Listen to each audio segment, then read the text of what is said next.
What's going on, beauties? My name, of course, is Burnsy. I hope you're having a fantastic day. So lately I've been just browsing YouTube for some good Modern Warfare gameplays, just trying to entertain myself, and the recommended feed seems to always give me Swag or Korean Savage. And watching these players gameplay, I just have one or two questions. How and where are you finding lobbies full of window-licking, thumbless Timothys? And the reason for my question is because Modern Warfare has something called skill-based matchmaking. It's when you are placed in a lobby with other players of similar skill level. Call of Duty has typically been connection-based when putting lobbies together. It would take people with the best connection around you, pick a host, and away you go. Sometimes you would get a full clan, get your ass kicked. Sometimes you would just dominate completely thumbless, window-licking Timmies. Now, I would never consider myself an above-average gamer, and this channel has never been about insane gameplay, but I have felt the effects of skill-based matchmaking. Every single free-for-all or team deathmatch game I have played has gone to the time limit because people know they are in a lobby of people of similar skill level and are afraid to push. So when I see absolute dominant gameplay, I mean players just wiping the floor with other gamers who are so obviously clueless and without thumbs,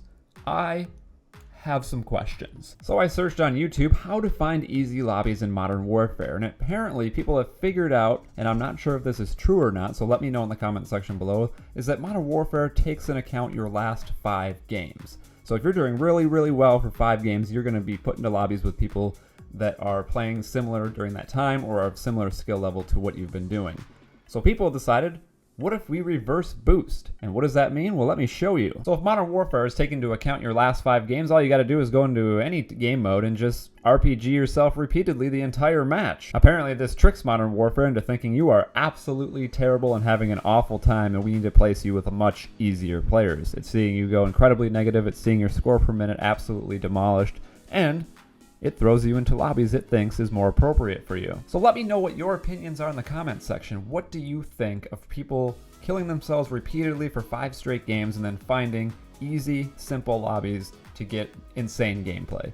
To me, I would say that it's cheating, but I understand why it happens. And the reason I think it happens is that skill-based matchmaking makes the game boring. It makes it not fun. Call of Duty has always offered an arcade-style casual shooter. Sometimes you dominate, sometimes you get destroyed. I'm 100% not looking to sweat my balls off every single match. I'm totally fine with just random lobbies coming in, and every once in a while you get a full clan or you just get a bunch of random players that are just collectively better than you and you get destroyed. But I also like to dominate myself. I like to just go in with some friends and absolutely destroy people. I don't want to sweat every single match. And I also don't want to do what I'm doing in this gameplay every single match. I don't want to play a game of who gets bored of sitting in a corner first and wait for them to run at me so I can kill them and get my kill streaks. I don't want to do that. And to me, doing the reverse boosting is just an utter waste of time. I don't have the time in the day, and nor do a lot of people,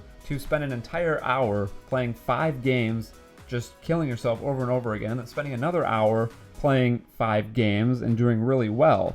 Now, back to the Korean Savage and Swag gameplay. I'm not accusing them of cheating. They could be doing the reverse boosting, and if they are, I understand, because their channels are based on insane pub-stomping Call of Duty gameplay. They're obviously very good players, and I would understand why they say, you know, I don't want to just spend all day just sweating, and hoping to pop out a good gameplay here and there. They just want to go in and have a casual good time and show off an amazing game that they had. So they could be doing one of 3 things. They could be reverse boosting and spending that hour getting the 5 good lobbies and then taking gameplay that they get from that. They could have a second account that just has absolutely terrible stats and they're just joining session off that. Or they're simply just lobby surfing and hoping to get a good gameplay here and there, which I think is probably most likely.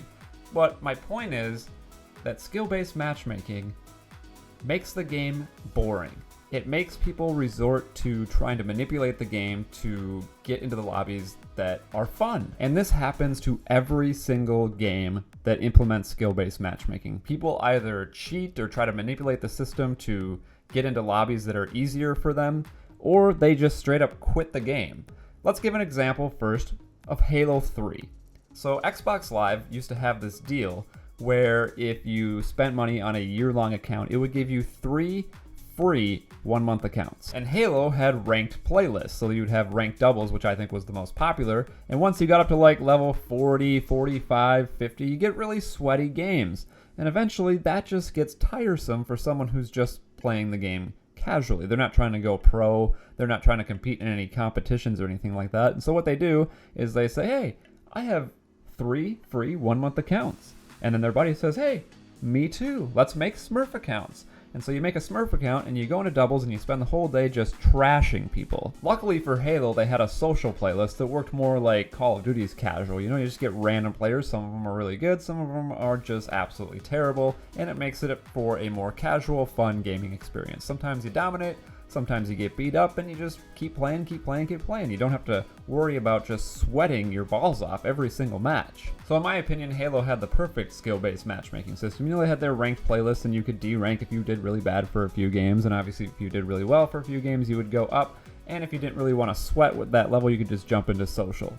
Where games get it wrong these days is when it is skill-based matchmaking across the entire game. And that can absolutely kill the life cycle of a game because people do not want to sweat every single day, every single match. They just want to have a casual, fun gaming experience. And so when games do this, one of two things happens, and we've seen it in Call of Duty, and I will explain how it happened in Fortnite as well. Players will either cheat or manipulate the system into getting lobbies that they want, or they will just quit playing, and the player base goes down, and the game eventually dies. Now, happily, my channel has never depended and never will depend on trying to get insane gameplay, so I can just go into Call of Duty and try to have as much fun as possible just messing around. But I have admitted in the past that I did have a severe addiction to Fortnite, and I am at stage 2 of what happens when games implement skill-based matchmaking, and that is that I quit, I haven't played in months, and I have no desire to ever play again, except for today, where I decided to torture myself to explain further what I mean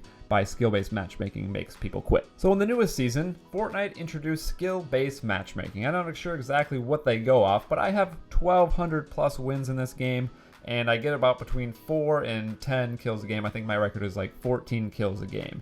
I haven't played in months, and this game still thinks I'm ready to sweat. First encounter I have, absolutely sweating. Snipe from distance, he's gonna push me. I absolutely have no time to put this med kit on. This is not fun. This is not fun. So Fortnite offered that casual experience where you would come up against different skilled players. It was fun to get your friends together and squad up or just solo or duo, and you could just play casually. You could have fun, you could try to do amazing things, or you could try to sweat your ass off.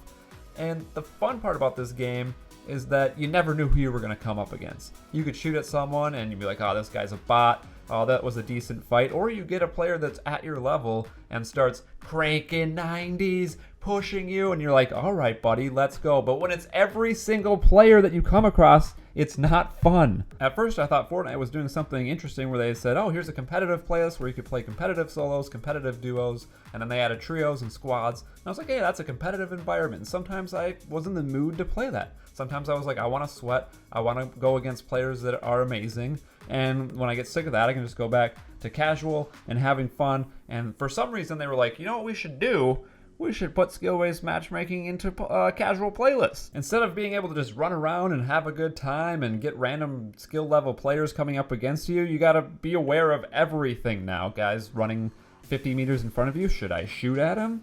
No, probably not. I really don't want to waste all these materials, and now I gotta make sure I spend extra time getting materials because I'm gonna have to go through all of them to fight just one guy, and then there's gonna be a third party coming in, and then a fourth party, and this guy wants to fight me in the storm. I somehow made it out of it alive, but oh, there's another guy that wants to sweat. Oh, I killed him magically.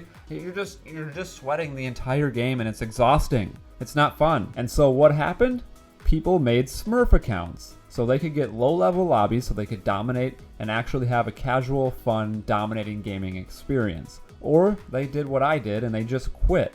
Now, I don't have access to Epic Games player base numbers, so I'm making an argument based on personal experience here, which may not be the best way to make an argument in anything, but the game just isn't fun and I have no desire to play it whatsoever. And you can see why it's not fun just in this gameplay right here as I'm going up against Sweaty McTomatoface. He hits me down to 34 health. Now in a casual gaming environment, I might say, I'm just going to push him and try to see if I can get a little damage on him, and maybe I even possibly kill him. But I already know based on the beginning of this fight that he's a halfway decent player, and there's also a third party in the distance that's also a great player. and so I just kind of have to play ring around the rosy with him instead of pushing him. And even if I did push him, he's going to do 17,090s and be 600 feet in the air, and then I got the third party coming in who's probably either going to shoot it down or he's going to be 600 feet in the air too, and all of a sudden I'm fighting 3 players, and the storm is coming in 1 minute and 20 seconds, and it's relatively far. You can't see the map, but it's a distance. I have no healing. I'm not going to make it. And so this is just, it's not fun. This is every single player I come across now. And I haven't played in months. And you would think that Epic Games would throw me a bone and realize he hasn't played in a while. Perhaps he should be put in some lower level lobbies to get used to it again. But no, right into the sweat. Grab your towel. And then even if I am able to get to the end game by hiding and camping and avoiding every single fight imaginable, there's no fighting at the end either. Everyone just boxes up. I had to cut out about 7 minutes of the last 5 players and speed up the end of the game. No one fights each other, and so it comes down to me just in a heal off to win the game. I just want a casual gaming experience with different skill levels that I'm going up against. And that's all I really have to say about that. In the comments section below, what are your opinions? Does skill-based matchmaking make the game better or worse? And are people manipulating that system cheating or not? Have yourself a great day. Bye!